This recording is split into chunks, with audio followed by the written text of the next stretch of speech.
রমজানে কেন শয়তানকে বন্দি করা হয়? এটা ইসলামী হাদিসে উল্লেখ আছে।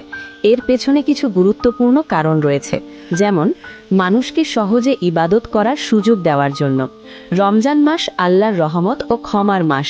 এই মাসে মানুষ যেন বেশি করে নামাজ, রোজা, কুরআন তেলাওয়াত ও অন্যান্য ইবাদত করতে পারে, সেজন্য শয়তানের প্রভাব কমিয়ে দেওয়া হয়।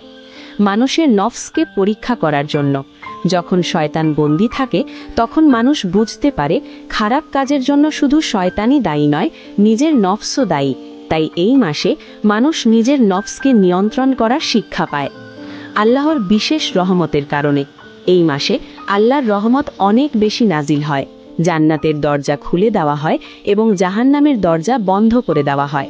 এই বিষয়ে কি কোনো সহিহ হাদিস বর্ণিত রয়েছে কি? অবশ্যই।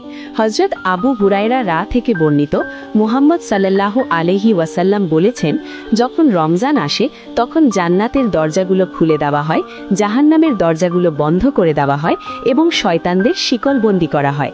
সহিহ বুখারী ও সহিহ মুসলিম।